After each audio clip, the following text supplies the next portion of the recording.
Arratsaldeon. Hola, muy buenas tardes. Bueno, muchísimas gracias a todas las personas que hoy nos estáis acompañando en esta actividad, que es, pues bueno, para nosotros es una actividad recurrente porque no es la primera vez que hacemos aquí y la verdad que nos llena de emoción que os haya suscitado interés porque es algo muy interesante. Bueno, tenemos aquí a Rocío Peña-Ganchegui y a Mario Sangali, que son las personas que dirigen el archivo Peña-Ganchegui, que tiene la generosidad de organizar los premios para la joven arquitectura vasca. Y este año pues tenemos la suerte de que nos acompañan los dos galardonados, Íñigo Okamika e Íñigo Tudanca, y nos van a contar un poco su trabajo y cómo, pues bueno, todas las referencias que han tenido pues a la hora de diseñar y que han hecho que sean dignos de este galardón. Así que muchas gracias. Le doy paso a Mario Sangali, que os hará una introducción fantástica. Gracias. Gracias a ti, Maite. Yo, bueno, de entrada agradecer a la delegación del Colegio de Arquitectos en Vizcaya, porque es la tercera vez que podemos exponer aquí la exposición de los finalistas del premio Peña-Ganchegui, que, para el que no lo sepa, es un premio que se otorga a arquitectos que se hayan formado en el País Vasco o tengan su sede, su actividad en el País Vasco y cuenten con menos de 10 años de experiencia. Ya tenemos 3 ediciones, esta es un premio que está consolidado, edición tras edición aparecen nuevas generaciones, algunos repiten porque al coger un periodo de 10 años pues se pueden presentar varias veces con tal de que no hayan ganado en una anterior. Y en esta ocasión hemos contado siempre, hacemos un esfuerzo con el jurado porque nos parece que el prestigio de un premio está en el prestigio de su jurado, y en esta ocasión el jurado que ha seleccionado a los finalistas estaba compuesto por Elías Torres, por María González de Sol 89 y por Isabel Concheiro de Montar Concheiro, que es un estudio de arquitectura de Suiza. Y nada, seleccionaron 4 candidaturas finalistas, de las cuales pues la pareja que tenemos hoy aquí, los dos Íñigos, fueron elegidos como los premiados, y todos ellos fueron expuestos durante la Bienal Internacional de Arquitectura de Euskadi el pasado otoño en San Sebastián, en el entorno, en el exterior del Instituto de Arquitectura de Euskadi, con un diseño de exposición que encargamos a los ganadores del premio anterior, de la edición anterior, que eran Íñigo Berasategui y Ane Arce. Y esta que podéis ver aquí es en realidad, son los mismos paneles, solo se ha añadido uno que se reconoce porque es el que muestra esa instalación que hicieron ellos en San Sebastián, y el resto se ha colocado, se ha hecho una versión de cómo estaban allí dispuestos, porque estaban dispuestos en el exterior. Era una instalación que incorporaba una torre, que dialogaba con la visión del horizonte. Entonces, bueno, pues era algo que no tenía sentido montar aquí, pero sí se ha respetado la idea que ya había en aquella exposición de que los paneles tuvieran una cierta inclinación, que hubiera una serie de paneles inclinados más horizontales, que son los que incorporan los trabajos de los finalistas, y otros verticales que explican las circunstancias del premio, el jurado y el fallo. Y nada, a Okamika y a Tudanca no los voy a presentar porque van a presentar ellos su trabajo, pero bueno, a mí me llena de orgullo porque han sido alumnos de nuestra escuela y porque, bueno, les he seguido mucho la pista y bueno, creo que lo hacen muy bien, y fue, bueno, pues una alegría ver que, bueno, que están teniendo este arranque tan potente y tan bueno y tan premiado, porque el nuestro es solo uno más de todos los reconocimientos que han ido recibiendo. Así que nada, les doy paso a ellos, y que sepáis que, bueno, por condiciones del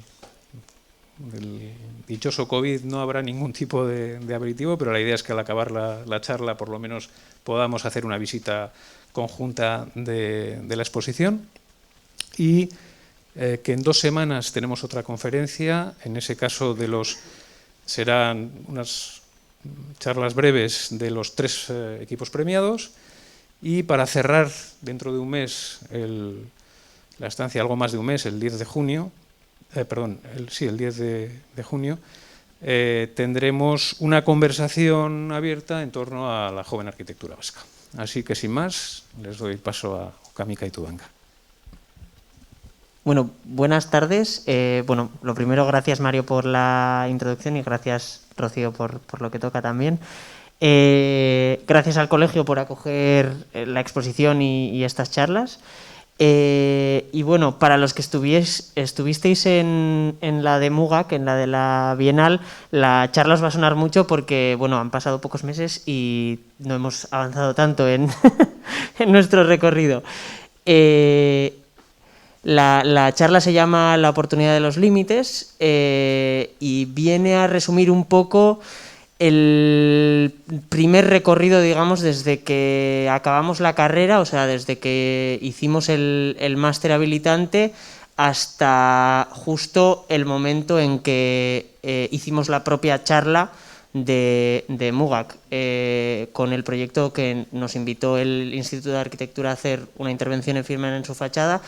Y de alguna manera estos 4 proyectos sintetizan lo que entendemos que ha sido una primera etapa para nosotros de aprendizaje y de iniciación un poco en la profesión, ¿no? El primer proyecto, el de Mas Vilanova, es un proyecto que hicimos en 2017 en el máster habilitante que hicimos en Sant Cugat del Vallès. Y bueno, básicamente fue un año muy intenso en el que trabajamos en un pueblito pequeño, en Sant Bartomeu del Grau, en el interior de Cataluña, cerca de Vic.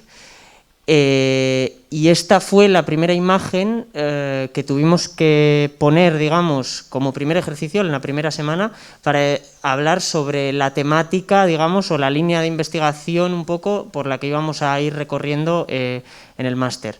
Esto era justo en la parte de atrás de la iglesia del pueblo, que había unas huertas informales que habían pues ocupado una parcela vacía y le estaban robando el agua a los canalones de la iglesia y habían puesto unos bidones pues para poder aprovechar el agua para luego regar sus huertas, ¿no? Y nos pareció además muy interesante el punto que domesticaba un poco la imagen, que de repente la hacía muy humana, ¿no? De esas 2 sillas de playa ahí colocadas, ¿no? Pues para poder estar tranquilamente también en su huertita. Y esta fue la imagen que nos hizo arrancar y a través de la cual empezamos a entender el ciclo del agua, que fue lo que nos llevó a hacer este proyecto. Pero nosotros en el máster lo que queríamos era intentar que todo ese esfuerzo que íbamos a hacer en un proyecto... Sí, tampoco somos tantos. Vamos a hacer en principio para igual por la grabación. Este es un esquema que para nosotros fue muy importante porque nos ayudó a entender cuáles eran, vamos a decir, los límites de nuestras capacidades y qué es lo que queríamos abordar.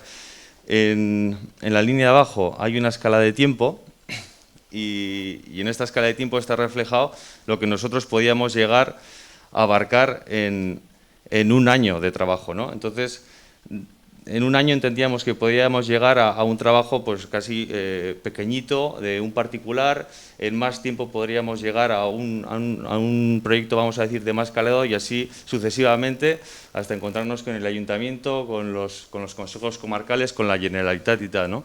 Entonces, dentro de esta premisa entendíamos que teníamos que abarcar dentro de nuestros límites vamos a decir, un periodo de tiempo muy corto con el objetivo de intentar construir o plantear un proyecto que sea, vamos a decir, construible. Nosotros actuamos en un pequeño territorio en Cataluña, a 10 minutos de Vic, y lo que nosotros planteamos en este proyecto final de carrera es intentar recuperar dentro de los límites sostenibles del territorio construcciones que están abandonadas y vamos a decir, recargar o ver cuál puede ser el mejor sistema para que una familia que se ha sentado aquí, que es un caso real, pueda de alguna manera explotar mejor su zona de producción y su zona de huerto. Dentro de esta propuesta que nosotros hacemos, pues bueno, pues intentamos cuadrar aljibes que hemos encontrado en otras viviendas. Hicimos un trabajo de investigación de campo bastante importante. Estamos en continuo contacto con los payeses que trabajaban allí. Y bueno, y con estas construcciones antiguas, que eran ruinas reales, pues tratábamos con lo mínimo dentro de nuestras posibilidades y lo que nosotros entendíamos, pues tratar de controlar cuánta agua necesitamos para poder, a través de riegos, en estos casos por inundación, poder regar todos estos campos que quedaban por abajo. Sí, al final de esa primera imagen, digamos, de los depósitos que veíamos en la iglesia, o sea, el ejercicio fue ir investigando cuáles eran esos límites que daba el propio territorio y cómo la unidad territorial, que era la masía, ¿no? Que es una manera sostenible de ocupar el territorio, cómo podíamos aprovechar los recursos que estaban disponibles, pues como era el agua de las cubiertas, etcétera, mediante pues sistemas muy tradicionales como podían ser los aljibes, etcétera, y hacíamos un poco ese análisis, ¿no? Cómo ocupar el territorio a través de los recursos que daba el propio entorno. Bueno, todo esto por ir pasándolo un poco ligero y no tampoco ahondar en detalle en todo. Esto nos lleva a una parte muy teórica o muy, digamos, de proyecto final de carrera, entre comillas, en la que, además de una primera fase en la que les ayudábamos a mejorar su propia producción, planteábamos cómo se podrían recuperar las edificaciones abandonadas que había en el entorno, ¿no? Y bueno, pues un proyecto de rehabilitar esas construcciones y de cómo habitar en un entorno rural, ¿no? Que también era algo nuevo para nosotros, pues veníamos los dos de un entorno muy urbano. Y un poco en ese momento, y esto es algo que repetimos luego a lo largo de toda la presentación, estábamos leyendo este libro de Rafael Moneo, que habla de diferentes arquitectos, entre los cuales habla de la obra de Aldo Rossi, y nos pareció muy sugerente en aquel momento esa referencia que hacía del interior de la casa rural, y hablaba pues eso, de que es capaz de proporcionar reposo a las gentes que emplearon toda su jornada trabajando la tierra. La mesa presidiendo el espacio nos habla del momento de encuentro entre las personas, que se produce por otra parte, teniendo los aperos de labranza como mudos testigos de aquel momento. Bueno, no la voy a leer entera, pero nos ayudó mucho esta referencia y esta imagen, sobre todo, en un espacio en el que se mezclaba el trabajo, por decir así, del campo con la propia domesticidad, ¿no?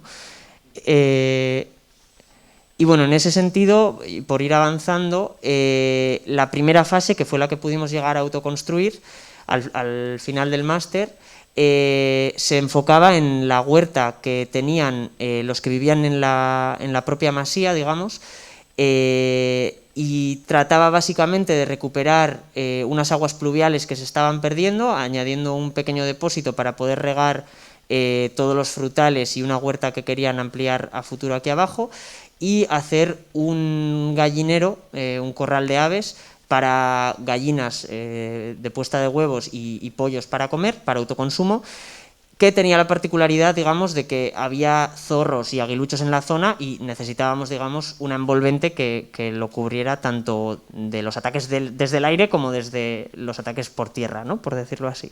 Pero bueno, de repente era aplicar la arquitectura a algo tan elemental como una casa para gallinas, ¿no? O sea, y que al final también es otro problema más que se puede resolver a través de hacer arquitectura.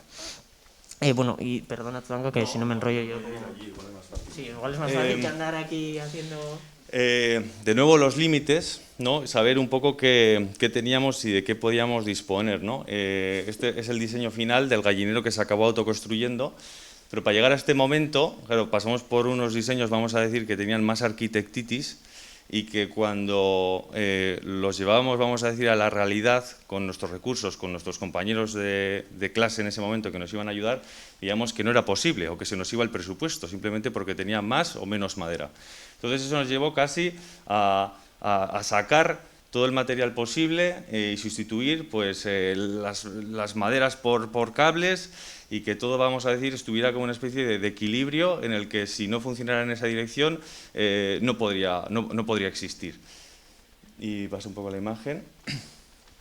Y bueno, pues al final son unos postes, ahora veremos en las imágenes, son unos postes de teléfonos recuperados que salían por 4 duros, que nosotros pues transportamos allí. El pacto que nosotros teníamos con los payeses era que ellos pagaban todo el material y nosotros nos encargábamos de coordinarlo todo, construcción, materiales y todo.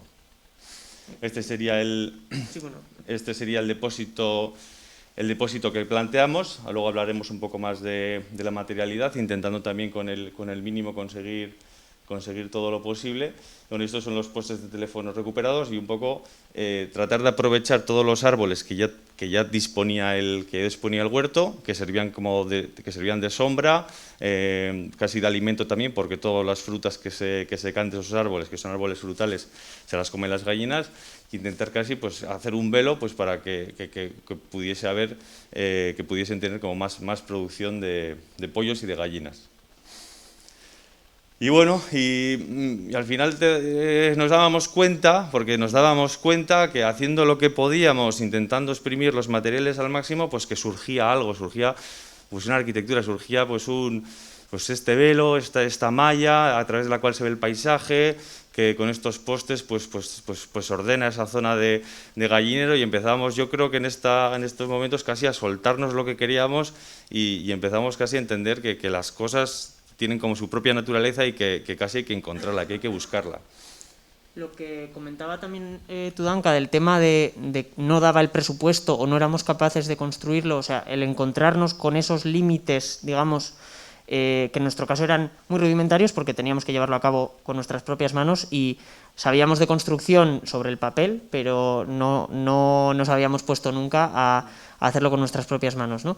Esto fue algo muy clave que después hemos ido llevando en el resto de proyectos, ¿no? Fue un gran aprendizaje el decir, vale, si estrujamos, digamos, al máximo, si apretamos a través de esos límites, el proyecto de alguna manera se destila y cae como por su propio peso, ¿no? Sí, y por casi alargarnos más un poco en esa imagen, teníamos que superar 2 límites, ¿no? Era el límite de optimizar el presupuesto y luego romper con todo lo que veíamos, porque claro, todo es capaz de hacerlo un constructor, todo es capaz de hacerlo, vamos a decir, un albañil apañado, un fontanero, pero claro, nosotros no teníamos ni albañil ni fontanero, no teníamos nada y teníamos simplemente que poder entenderlo para poder construirlo.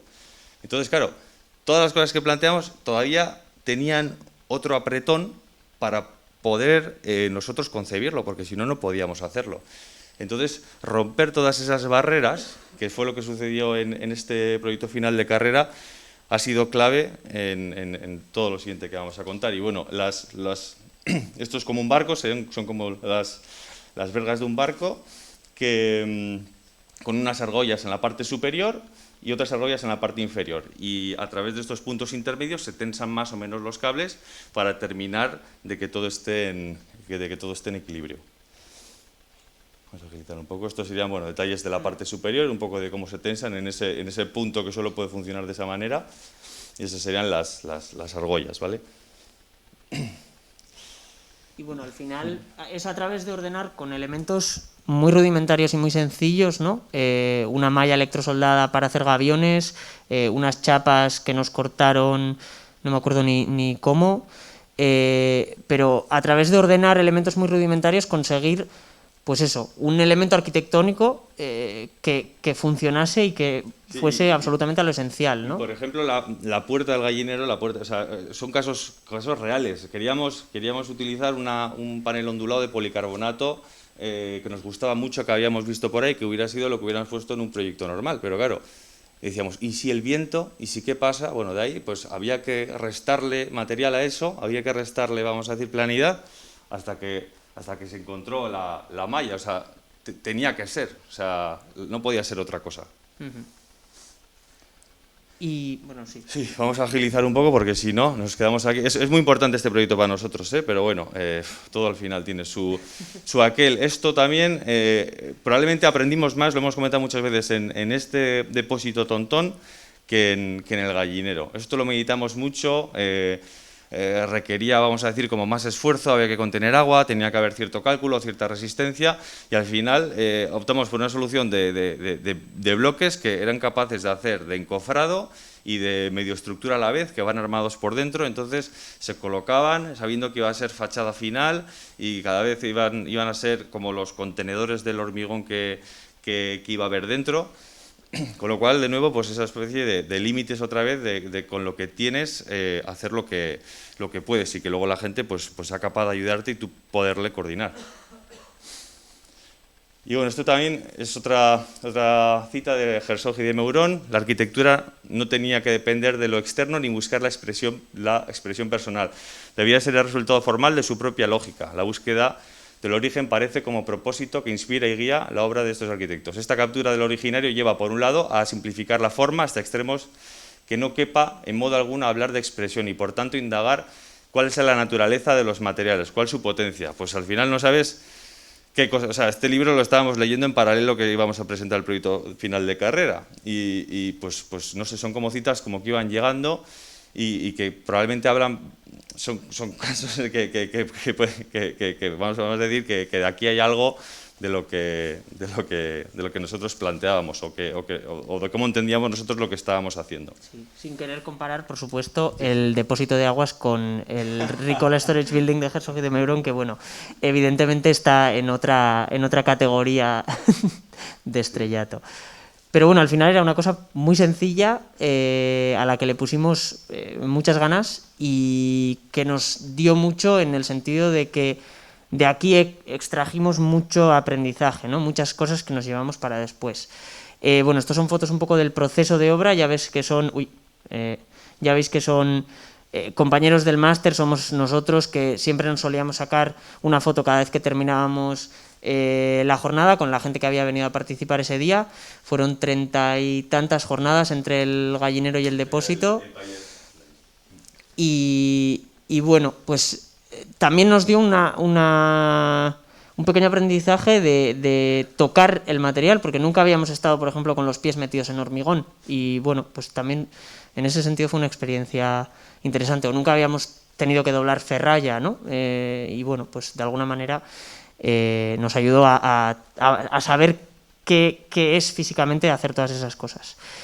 Y esto es un poco la cara B, y es algo que después también hemos ido desarrollando en el resto de proyectos, que vemos además que es algo muy generalizado en la profesión, ¿no? Seguramente se nos enseña en la carrera a ser arquitectos y a pensar en la arquitectura como esa cosa poética, ideal, a la que nos dedicamos con mucha devoción, y luego hay una parte que es, pues bueno, la realidad de la economía de las cosas, ¿no?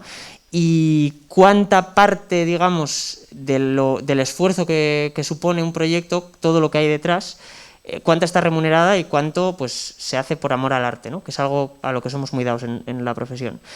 Y bueno, en el caso del máster, por decir así, es un poco trampa, porque pues de alguna manera ya sabíamos, empezábamos con estas reglas del juego, remunerado está el coste del depósito y del gallinero, y todo lo que es mano de obra, el desarrollo del proyecto, etcétera, fue una inversión, digamos, en nuestro proyecto de máster.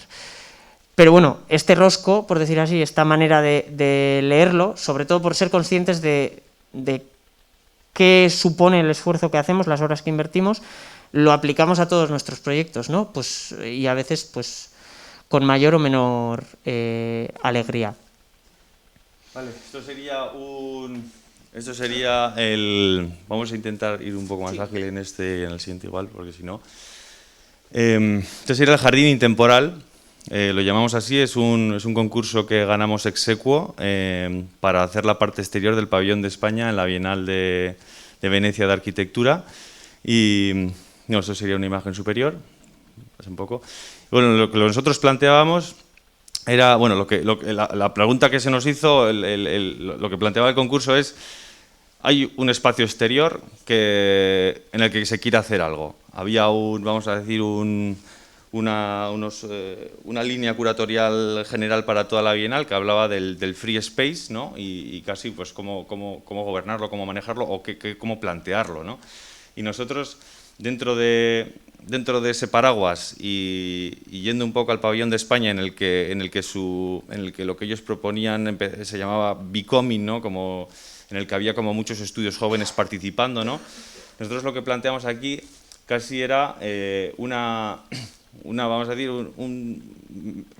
meterle un poco más de energía a este espacio, que ya simplemente es jardín casi por sí solo, para que él solo, con sus propias lógicas, con las plantas que ya tiene, con otras que le podamos añadir, casi se vaya construyendo. Ya vemos en la imagen de la izquierda que es un espacio abandonado, pero ya se ven como todas las plantas que están, vamos a decir, conquistando y invadiendo todo el jardín. La imagen de la derecha sería la intervención que hicimos.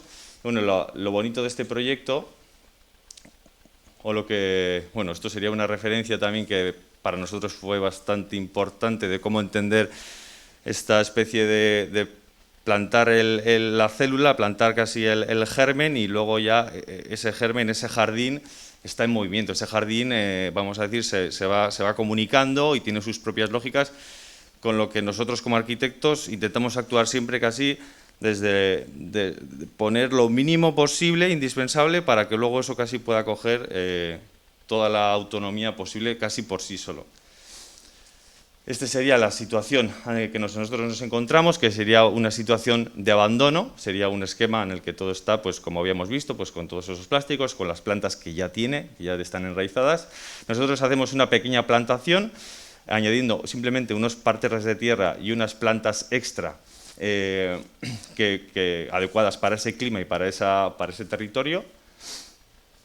Y lo que proponemos para la fase de exposición, que duraba 6 meses o 5 o 6 meses, no me acuerdo cuánto era, planteábamos que además de las plantas que se ponen, tenía que haber una participación por parte de los visitantes, ¿no? Y que esa especie de aleatoriedad y esa especie que puede tener un jardín por sí solo, añadirle el punto de que cada persona con una bola de semillas que coja dentro del pabellón de España pueda plantarla donde quiera, ¿no? Y esas bolas de semillas tienen unas semillas diferentes y plantas diferentes a las que están plantadas, con lo cual el jardín tendría de nuevo como otro punto de aleatoriedad, de que no sabes qué va a ocurrir porque no sabes dónde se va a plantar qué. De alguna manera eso pretendía también reflexionar un poco sobre cómo, porque el título, digamos, de la línea curatorial era Becoming, como ese eterno transformarse, de cómo todo se transforma constantemente, y también en la lógica de los espacios públicos, cómo a través de las acciones individuales realmente también intervenimos en el espacio público, ¿no? Cómo nuestras acciones individuales también suponen un impacto en el espacio colectivo, ¿no? Esto era, de alguna manera, la forma de hacerlo visual, por decirlo de alguna manera. Y la última fase, que sería a partir de que se cerrase la exposición de la Bienal, pasaría ya a esa fase de jardín intemporal, en la que el jardín quedaba abandonado porque no iba a recibir mantenimiento de ningún tipo, se iba a quedar allí y sencillamente iba a seguir bajo sus propias lógicas. Las plantas pues iban a triunfar y a digamos, perecer las que no fueran adecuadas, o las que fueran pues no supieran adaptarse, y iba pues eso, a seguir transformándose con sus propias lógicas. Bueno, esto es un esquema de la plantación, sin querer entrar demasiado, y este era un poco el tema de participa, ¿no? Coge una bola de semillas, elige el sitio donde quieres plantarla y define con eso el espacio colectivo. Estas son un poco las propias bolas. Y bueno, el propio proceso también fue un proceso de participación y un proceso colectivo, ¿no? Fue gracias a Ecoluciona y a Jaulas Abiertas de la Universidad de Málaga que, digamos, nosotros por parte de la Bienal pusimos el mix de semillas y organizamos unos workshops con ellos en Málaga, para que la gente aprendiera sobre esta técnica de plantación, que es una técnica japonesa que se llama Nendodango, con arcilla, humus, abono, y las propias semillas, que después se endurece y, digamos, se queda como una cápsula preparada para lanzarla a algún sitio y poder reforestar, ¿no? Esto es una técnica de reforestación bastante tradicional, por decirlo así. Y bueno, luego pues las distintas fases del jardín, ¿no? En momentos en los que lo visitamos. Y esta cara B, volviendo un poco otra vez a lo mismo del primer proyecto, que ya era de alguna manera un concurso y un encargo, lo vimos obviamente como una inversión, porque si no hubiera existido el jardín posiblemente pues no estaríamos aquí, pero echando esas cuentas, realmente había un coste material del jardín que estuvo sufragado por el presupuesto, digamos, del premio, del proyecto, pero después hay muchísimo trabajo detrás, voluntarioso, incluso, por ejemplo, de Elisa Tomat, la consultora agrónoma del Véneto, que accedió súper amablemente a colaborar con nosotros para ayudarnos en la selección de plantas, en qué condiciones había que plantarlas, etcétera, el taller de fabricación de bolas, todos los desplazamientos, etcétera, ¿no? Pues son partes hechas por amor al arte, ¿no? Y bueno, sí que nos llevamos una alegría muy grande cuando el año siguiente, en 2019, fue la Bienal de Arte, que ya sabéis se va siempre rotando, es un año la de arquitectura, otro la de arte. Nos encontramos que, bueno, Sergio Prego hizo una intervención, bueno, se encontró el jardín, le gustó muchísimo, y aparte de las piezas que tenían pensadas para el interior, que eran piezas que ya tenía hechas, decidió hacer una intervención ex professo para el jardín, ¿no? Y bueno, nos pareció muy bonito encontrarnos con que esa idea del jardín intemporal, de un jardín que se quedaba abandonado y que sencillamente después tenían que desbrozar para poder volver a pasar por los caminos que se habían quedado pues, impracticables, podía seguir funcionando como otro espacio más del pabellón, ¿no? Como otra sala más o otra parte más del recorrido. Y bueno, decidió hacer una intervención como con unas flores en resina que dialogaban de alguna manera con el jardín. Y bueno, ya vamos al proyecto de alguna manera central, que fue el primer salto a un proyecto ya de una escala un poco más grande. La Plaza de Mansilla Mayor fue un proyecto que ganamos en concurso en 2018, al poco de haber hecho el jardín. Y bueno, fue un proceso también muy intenso, las visitas de obra también fueron intensísimas, en aquel momento además vivíamos en Barcelona y íbamos todas las semanas desde Barcelona hasta Mansilla, pues porque realmente era pues el proyecto en el que estábamos volcando un poco nuestras energías, ¿no? Mansilla Mayor es un pueblito pequeño, un poco más abajo de León, a 13 minutos de León, que se dedica principalmente al sector primario, a la agricultura. Es un pueblo de 300 habitantes, repartido en 4 pedanías. En Mansilla Mayor, concretamente, digamos en el núcleo de población de lo que es Mansilla Mayor, hay 80 y pocos habitantes actualmente. O sea que hablamos de un pueblo, pues de lo que llamamos esa España vaciada, ¿no? De eso que realmente es pues, pequeño, ¿no? Y en aquel momento estábamos leyendo Tierra de Campos, de David Trueba, que nos había introducido un poco ese imaginario de la España vaciada, de esa Castilla que de alguna manera no era tan conocida para nosotros, de esos tiempos pausados, como que el tiempo discurre más lento, de esa calma.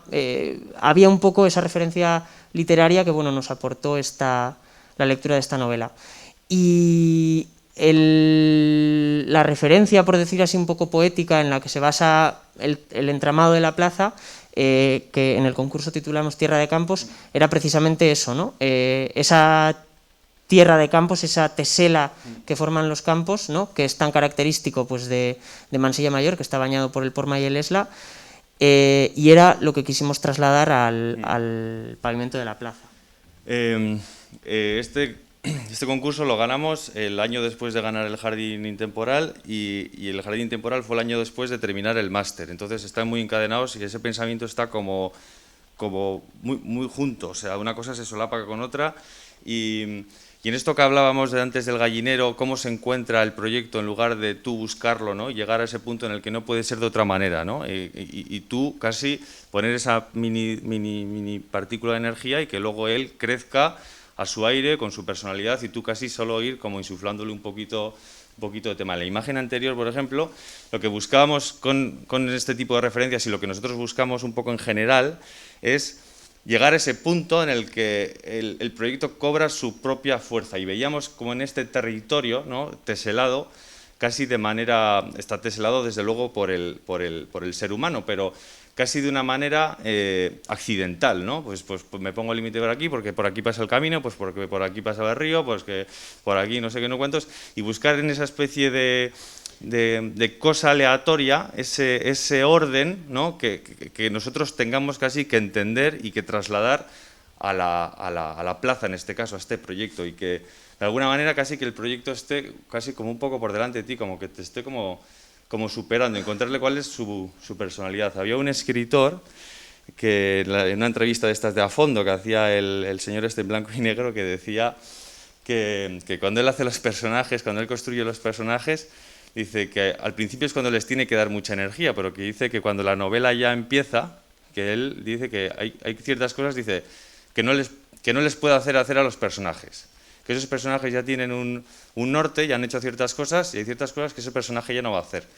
Y que simplemente metiéndole energía la novela ya va, ¿no? Pues encontrar ese punto original en el que todo acaba cobrando su propia personalidad es casi lo que se encontró en esta plaza después de ese recorrido, esos 3 proyectos tan seguidos, y que se materializó desde luego aquí, según nuestro parecer, y dentro de nuestro imaginario y nuestro interior, que luego ya en función de cada uno. Y esas teselas pues casi que se componen con la propia geometría de los edificios, vienen a configurar esta alfombra que intenta unir 3 puntos importantes del pueblo, que sean la Casa de Cultura, el Ayuntamiento y la Iglesia. De nuevo, en el concurso planteaban simplemente hacer la plaza o pavimentar la zona que estaba entre la Casa de Cultura y el Ayuntamiento. Entendíamos que en ese momento que era una buena oportunidad para casi alcanzar la plaza de la Iglesia también y coser de una vez esos 3 puntos como tan importante. De nuevo, aumenta la superficie, se encarece el metro cuadrado y nosotros tenemos que otra vez buscar cuál es el límite, cuál es la oportunidad del límite para con lo que se pueda hacer, pues llegar a tejer esa alfombra que una esos 3 puntos. Y bueno, y al final acaba resultando pues esta especie de jaleo de pavimento, ¿no? En el que la propia geometría va disparando o va casi aguantando o metiendo la pausa a los diferentes paños, ¿no? que tienen un dibujo en el que se replanteó, nada tiene ninguna medida entera, todo se replanteó en base a cómo está el ayuntamiento, dónde queremos que esté la fuente, cuáles son los puntos clave, y se replanteó con 3 planos de replanteo, que eran líneas directrices primarias, secundarias y terciarias. Y en función de cuál era, pues eran más negociables o menos negociables, ¿no? Y bueno, otra cosa, este proyecto, el concurso, lo que planteaba, además de hacer esa pavimentación y disponer de esa alfombra para lo que se quisiera coger, que nosotros decidimos coger esos 2 polos, al Ayuntamiento, la Casa de Cultura y la Iglesia, lo que querían era la Plaza de la Fuente.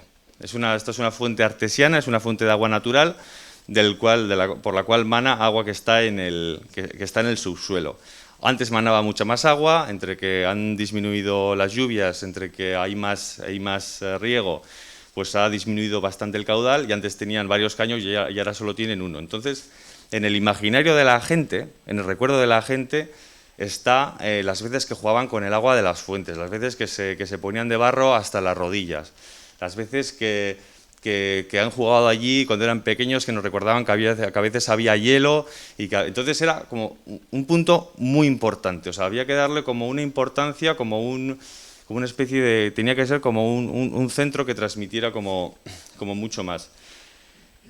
Y de nuevo, intentando eliminar toda la arquitectitis posible, sí que imaginamos que tenía que ser como una cosa muy densa, que tuviera que pesar, que tuviera casi como que estar como muy reposada, y casi eliminar en lo posible cualquier signo de arquitectitis para que fuera un sitio como muy neutro, que entrara en contraste con ese jaleo que había de los pavimentos. Y esto en proceso de obra pues nos hace ilusión, porque nos gusta lo que hacemos, porque nos motivan todas estas pequeñas cosas, pues veíamos que ya el propio espacio ya empezaba a funcionar con esos niños como se había planteado, que era lo buscado, que la gente se rozara y se pudiera, vamos a decir, sentar, tumbar, mientras una persona llena la fuente, mientras una persona descansa, y que sea casi un punto de encuentro. muy sencilla, es básicamente jugar con la sección para que no simplemente se pueda llenar cómodamente un bidón por una señora mayor, que se puedan apoyar bien los bidones, sino que además el sonido del agua se pueda escuchar y tener como ese brum, brum, brum, ese murmullo de fondo, ¿no? Que te recuerde que ese agua es natural, que te recuerde que ese agua está manando y que de una manera continua, ¿no? Y en esta fuente, es una fuente pues que además del cariño que le tienen, pues el agua debe ser de bastante calidad, hacen análisis todos los años para asegurar que está en orden. Bueno, y aquí hay una señora, pero nosotros que hemos estado allí a horas varias, la gente para el coche, pues igual 2 o 3 coches a la mañana se paran, llenan los bidones, los meten al coche y se los llevan, y así pues cantidad de gente. Nos hemos estado hospedando allí en la casa de una persona varias veces a dormir y a comer y demás, y para comer cogíamos la jarra y casi nos mandaba ir a llenarla a la fuente, la llenamos a la fuente y la llevábamos a la mesa, casi en mitad de la comida. Y bueno, ensayo horror, trabajar mucho. Al final es así, trabajar, o sea, me gusta lo que hacemos, pero al final, además de querer, ganas, tal, no sé qué, hay que trabajar mucho. Y a las cosas se encuentran muchas veces porque igual tienes una buena dirección, pero porque hay... Sí, insistes, ¿no? De alguna manera. Esto eran las pruebas que hicimos de los pavimentos antes de llegar a los 3 que al final elegimos para la plaza, ¿no? Volvimos un poco a la constructora, eso también es verdad, pero bueno, luego la verdad es que a posteriori están ellos también contentos con el resultado, ¿no? Y bueno, finalmente eso, nos quedamos con 3 de estas y después aprovechamos algunas de ellas como detalle en una zona de la plaza que iba a ser de terrizo y aprovechamos varias de las muestras para llevarlas allí, ¿no? Y estas 3 son las que terminamos decidiendo. Se mezclan 2 tipos de árido, árido de río, digamos, que es este más claro, todos de machaqueo, y árido de cantera ya de la Sierra de León, digamos, en distintas granulometrías y proporciones, uno más denso y con más piedra gris, otro más ligero y finalmente el del pavimento rodado, digamos, que es otra mezcla diferente, pero además va pulida, diamantada, digamos. Y aquí, bueno, lo divertido fue también de darnos cuenta pues, de esas cosas que escuchas. Había un profesor en el máster habilitante del Vallés que nos decía el primer día que se podía hacer proyecto de lo que quisiéramos, que podíamos hacer un proyecto desde un plan urbanístico para, bueno, un territorio inmenso, o que se podía hacer el proyecto de un año completo de la esquina de una mesa.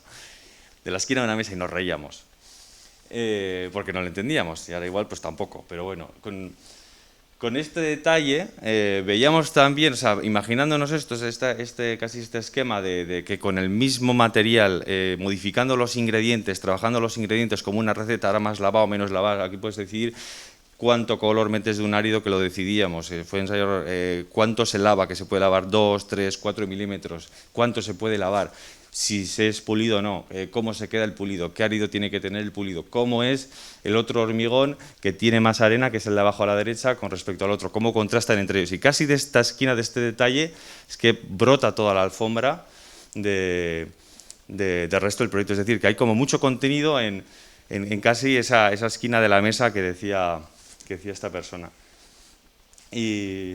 Sí, bueno, esto era un poco, para que os hicieras la idea, esto era el antes, ¿no? Que realmente es estas no plazas que desgraciadamente han sido pues la generalidad cuando llegó el mundo del asfalto y del coche, ¿no? Y el espacio público más importante de un pueblo pasa a ser una rotonda en la que los coches giran, ¿no?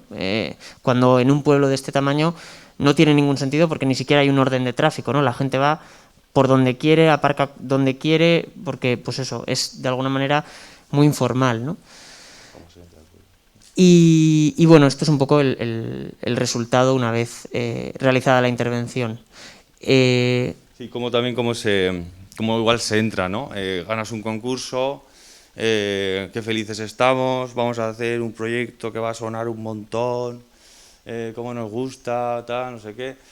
Pero claro, ya bajas ese momento y dices, bueno, ¿qué hacemos, no? Entonces decíamos, bueno, pues ¿cómo entramos en este sitio en el que ya todo está en calma? En la imagen anterior, pues ya todo está en calma. La gente lo que quiere es estar en el pueblo tranquilo, ese tiempo pausado, esa calma, igual no tiene que pasar nada, o sea, no tiene que haber ni un mercado, no tiene por qué haber un mercado, que luego igual lo hay, y no tiene por qué haberlo, no tiene por qué ponerse allí de repente en los fotomontajes todo el mundo a saltar, con el skate, o sea, igual no tiene que pasar nada y simplemente hay como que reforzar ese carácter que ya tiene, ¿no? Y para eso para nosotros también fue otro momento clave de entender cuál era el tono del proyecto. Claro, eso nos decía, bueno, pues igual a través de esto pues no salimos en ningún sitio, pero era como una especie de, bueno, si tenemos una oportunidad, vamos a hacerla bien y vamos a creer en lo que nosotros nos apetece creer y lo vamos a llevar hasta el final. Y luego, casualidad de la vida, pues que hemos tenido muchísima fortuna, pero el objetivo era ser una alfombra tranquila ese tiempo y casi contrastar esa cosa pausada con la electricidad de unos bancos móviles, ¿no? Meterle casi como unos pendientes de la plaza, unos pendientes a la plaza, que se pudieran, configurar casi al gusto, y que vino esta idea también un poco en conversaciones con el ayuntamiento. Hay como una tradición que se llama el filandón, que es la de que cada casa saca su banco a la puerta de su casa, pues a estar, pues a ver el tiempo pasar y demás. Entonces pues nos parecía divertido casi que esta plaza tuviera un poco de eso. El acuerdo con el ayuntamiento fue que les parecía bien que ciertos bancos, ciertas sillas estuviesen sueltas, y es un poco al final lo que se hizo. Estas son fotos que nos van enviando desde allí, que nos enviaban, de que en verano pues están a la sombra y que a la noche pues están todos pues poniendo esto en corro o lo que sea, y bueno, y es divertido. Y esto. Y bueno, un poco imágenes así de la plaza, la fuente, como comentábamos antes, un poco como el elemento simbólico, ¿no? Y la pieza de latón, que es un poco el elemento seguramente como más noble de alguna manera, que es ese elemento tan importante para ellos a nivel simbólico del que brota el agua, ¿no? Constantemente. Y luego ese tramex perimetral, pues que hace que no sea resbaladizo, que incluso cuando hiela pues se pueda seguir yendo a por el agua, ¿no? Y bueno, aquí también me toca a mí siempre hablar del donut. Claro, esto es un choque frontal que vivíamos, o sea, nos gusta mucho lo que hacemos y de repente afrontamos los proyectos con todo, y cuando llegaba al final hacíamos nuestras cuentas, ¿no? Y te veías un poco, dices, ostras, pues cuánto trabajo, y luego empezabas a decir, bueno, pues igual es que cuanto más haga, que ahora no se piensa, cuanto más haga y mejor lo haga, más trabajo tendré después, más alto podré poner el precio, mejor viviré, vamos a decir, hasta que llegue un tope. Pero es que resulta que empiezas a contrastar, empiezas a preguntar, empiezas a vivir un poco y te das cuenta que la arquitectura es bastante sufrida, ¿no? Y en este caso, un encargo público, con el tesón que pusimos, que vale que éramos bastante inexpertos como ahora, pero que desde luego igual tampoco hubiéramos metido tantas horas más como una persona tan experimentada. Es decir, que por ahí iban los tiros, ¿no? Y nos encontrábamos de nuevo pues que casi la mitad de las horas que habíamos metido, que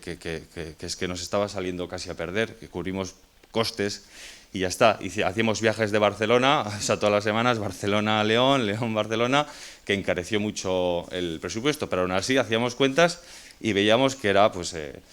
Entonces empezamos a entender pues esa cara B de la arquitectura, que es así, que está ahí, y que entendíamos que si nosotros no la queremos entender y no queremos desgranarla, pues es como que no vamos a ser capaces de superarla. Sí. Y sobre todo nos parece importante también hacer este ejercicio, porque muchas veces vemos la arquitectura de revista, ¿no? Y vemos un croquis, vemos unas publicaciones de obras maravillosas, y la mayoría de veces hay un trabajo ahí detrás que no se corresponde luego con la realidad, ¿no? O sea, que seguramente los medios materiales que soportan esa arquitectura no son los de una profesión sostenible, ¿no? Muchas veces. Y es un poco lo que, desde luego, nosotros queremos empujar para que la profesión llegue a serlo, ¿no? Que sí que en estos momentos pues creemos que claramente no lo está. Y bueno, por terminar y pasarlo un poco rápido, este fue el último proyecto que hicimos, como hemos dicho antes, una intervención efímera para el Instituto de Arquitectura, que está en un antiguo monasterio, un antiguo convento de monjas reconvertido en un edificio público, no se sabía muy bien para qué, que al final ha terminado siendo el Instituto de Arquitectura, que es un edificio súper críptico, que nadie sabe qué pasa, dónde está, qué ocurre dentro, ¿no? Tiene una entrada lateral como casi, pues eso, indetectable, y para nosotros, cuando nos pidieron hacer una intervención temporal, tuvimos la suerte de que nos dejaron actuar, digamos, o sea, nos tocaba actuar en la terraza esta de arriba, y les planteamos poder actuar en la fachada, ¿no? Porque lo que queríamos era salirnos de ahí y decirle un poco hola a la ciudad.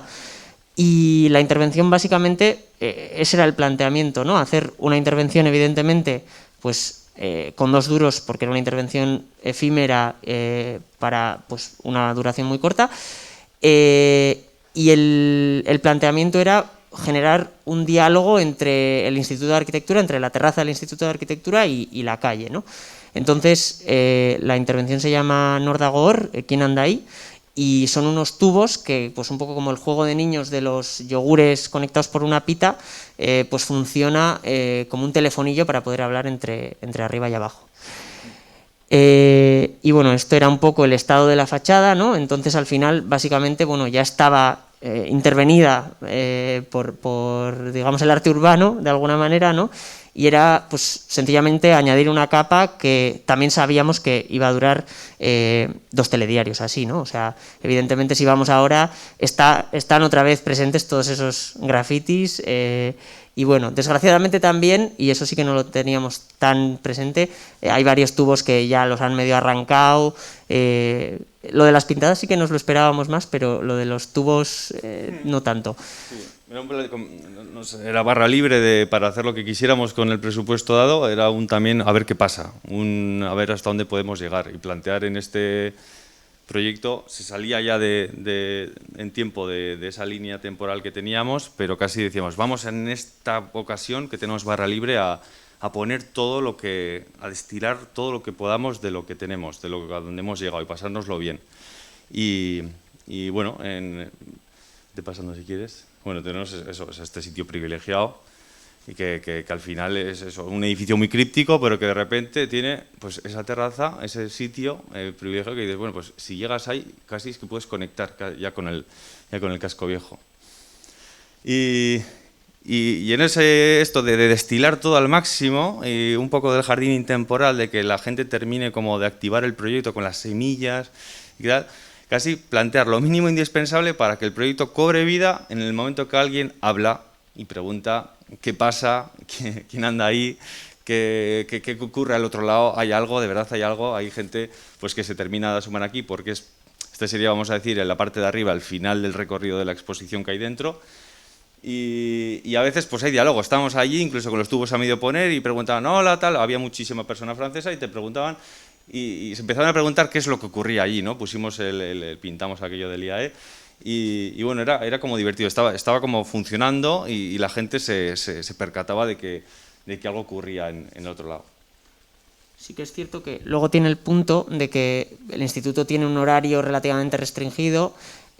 Y claro, evidentemente cuando la gente pasa por la calle y le habla al tubo pero no hay nadie arriba, pues bueno, sencillamente no funciona tan bien, ¿no? Pero bueno, por lo menos era meter esta chispa de que algo pasaba en esta esquina, ¿no? De subir hacia el Paseo de los Curas y que de repente pues le dábamos cierta presencia al instituto que hasta ahora pues casi no tenía, ¿no? O sea, en esta esquina de aquí, que se ve desde el propio puerto de Donosti, ostras, pues es que ahí, o sea, tenía que estar el logo para que la gente supiera que ese edificio de ahí dentro era el Instituto de Arquitectura, ¿no? Y bueno, sencillamente unas imágenes también de los tubos. Al final esto también fue autoconstruido. lo montamos nosotros en un par de semanas. Bueno, aquí están los niños, que hay una icastola justo aquí arriba, entonces también era una fantasía cuando bajaban corriendo por aquí por la calle y bueno, las liaban, incluso eso, todavía no habíamos ni terminado de pintar o de terminar del todo y ya estaban interactuando con ello, ¿no? Y bueno, está una imagen que nos pasaron los de Pauzar con sus niños una tarde que se pasaron por el instituto, que es una de las imágenes que más nos gustan de interacción con el proyecto, por decir así.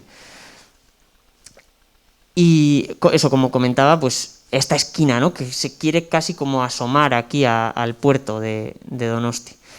Y lo que comentaba de pues haberlo hecho nosotros, de nuevo, pues con los recursos que teníamos, pero casi pues como una intervención muy epidérmica, muy rápida, y con lo opuesto, ¿no? Porque no había tampoco ni dinero ni posibilidades para más. Sí, o sea, autoconstruimos el proyecto final de carrera, muy divertido, y hemos hecho alguna otra cosa más, pero en el momento ya que empiezas con encargos, es como que te come el trabajo, no tienes tanto tiempo para pensar, no tienes tanto tiempo como para disfrutar, investigar, pasártelo bien, y era como un momento de decir, venga, una cosa tal, vamos a disfrutar de nuevo, vamos a, no sé, vamos a levantar los tubos por nosotros mismos y vamos a enredar a la gente. Y esto al final lo comentamos, esto es toda la familia de Oca reunida, un amigo que tenemos en común y nos ayudaron a montar los tubos y a poder subirlos porque era imposible. Replanteamos todo en la fachada, están las argollas ya presentadas para que simplemente colocarlo y abrazarlo. Y bueno, de nuevo el rosco que no nos gusta nada, pero bueno, que hay que contarlo, porque es que si no nos quedamos con una visión muy parcial de la arquitectura y es imposible que resolvamos algo si no lo vemos, como nos ha pasado a nosotros con tantas cosas, ¿no? Y en este caso también era un encargo de muy poco dinero, con el objetivo de hacer lo que queráis, podíamos haber hecho mucho menos, pero bueno, era incluso con unos tubos pintados de PVC, con unas argollas metálicas y con 4 taladros, ver también un poco cuál es la proporción del esfuerzo, ¿no? Y que casi que la gente lo vea, casi de cara a una cosa a nosotros, a los arquitectos, para que seamos conscientes, y de cara al no arquitecto que entienda el valor que tienen las cosas, el trabajo que requieren. Y bueno, un poco como cierre de esta etapa, por decir así, y de este tema de los roscos, que somos muy pesados con ello, es otra cita de un libro que también nos gustó muchísimo, también de Trueba, de Ganarse la vida, que básicamente habla de eso, de para cualquier padre las pretensiones artísticas de un hijo son siempre una fuente de preocupación. Ganarse la vida es una expresión afortunadísima que por desgracia suele contener un valor meramente pecuniario, material. Ganarse la vida tendría que ser la aspiración mayor de una persona, pero ganársela en el sentido de honrarla, de estar a la altura del regalo. En ese sentido nosotros nos sentimos muy afortunados porque llevamos muy poquito tiempo en la profesión, hace 2 telediarios que acabamos la carrera, hemos tenido mucha suerte en este arranque, lo comentaba Mario al principio y la verdad es que sí, o sea, es una cosa de que ni nosotros mismos nos lo creemos, es verdad que hemos currado pues lo que no está escrito, ¿no? Pero sí que nos gusta mucho ese punto de que al final es la cosa que nos mueve, la cosa que nos motiva y por la que nos entregamos, ¿no? Después, pues eso, tenemos la mala costumbre de que nos gusta comer 3 veces al día y entonces pues también hay que ganarse la vida, en el sentido pecuniario.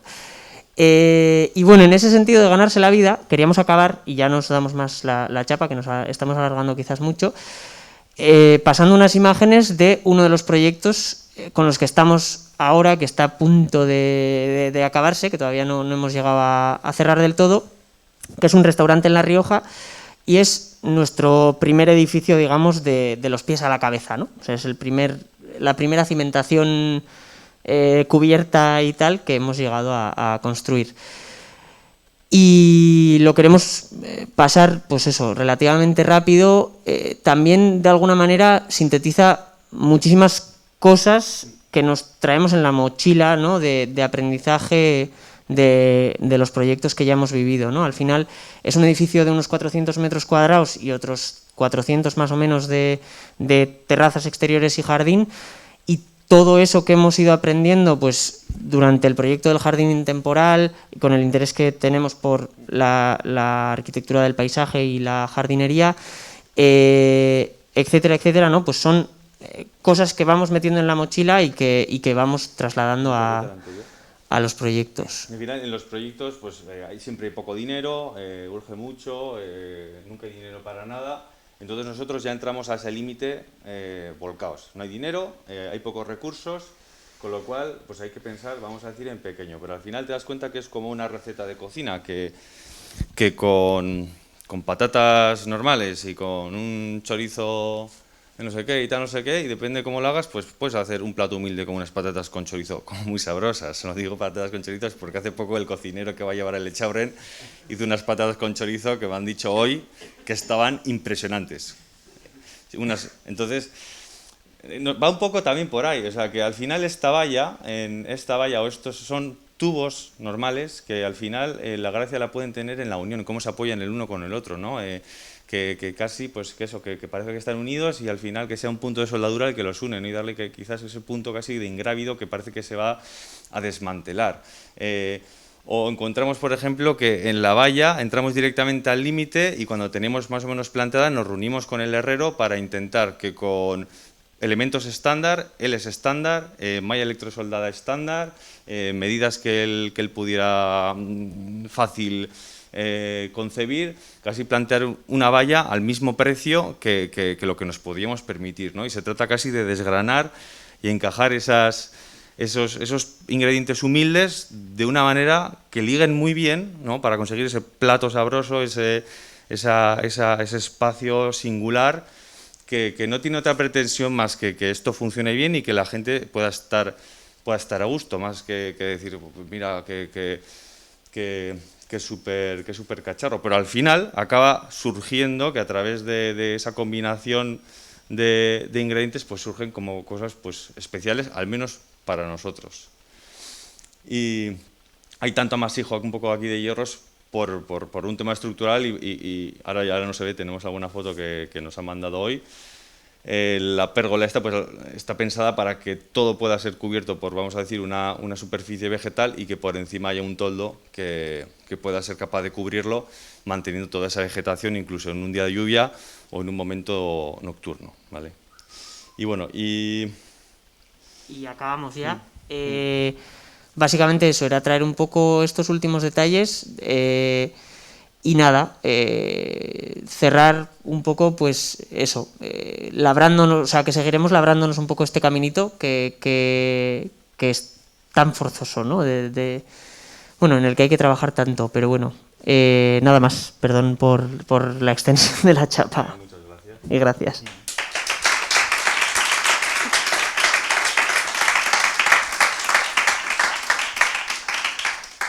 Bueno, no sé si hay alguna pregunta, algún comentario o si nos queremos ir ya a tomar una caña todos. Pues no lo hemos traído porque no está acabado todavía y no podemos echar las cuentas, pero desastroso, absolutamente desastroso. También es cierto que seguramente, y pasa muchas veces, ¿no? Los proyectos que traes para enseñar seguramente son los de rosco más desastroso. Y los que no quieres enseñar tanto igual son los que el rosco da mejor. No, hay que encontrar el equilibrio, pero eso lo sabemos todos. Nosotros casi nos hemos planteado, pues hay que hacer un proyecto de rosco negativo al año y el resto pues tienen que salir de otra manera. Pero es lo que te mueve, o sea, si no tienes eso, no, o sea, es lo de ganarse la vida de Trueba. ¿Cómo vives? Si no, ¿qué te mueve? ¿No? Cada uno tiene sus cosas. Pues ese sería un poco nuestro equilibrio, pero que, insistimos, el día que saquemos este proyecto lo enseñaremos de nuevo el rosco y será pues terrible, pero es que se tiene que saber, porque es que si no, la gente no arquitecta es que se cree que metes en el programa edificio moderno, no sé cuántos metros cuadrados le das al intro y te aparece pues el proyecto entero. Y los proyectos ahora, pues bueno, ahora no sé, pero vamos, hay un tochazo que no es arquitectura, que es ingeniería y que eso también lo tenemos que desarrollar. Entonces, si no lo sacamos, si no sacamos todo ese trabajo y todo ese valor, es imposible que nos paguen el valor de lo que realmente cuesta. Y ya está. Bueno, muchísimas gracias a todos por venir. Os animo a ver, si no hoy, cualquier otro día la exposición y a sumaros dentro de 2 semanas a la charla de los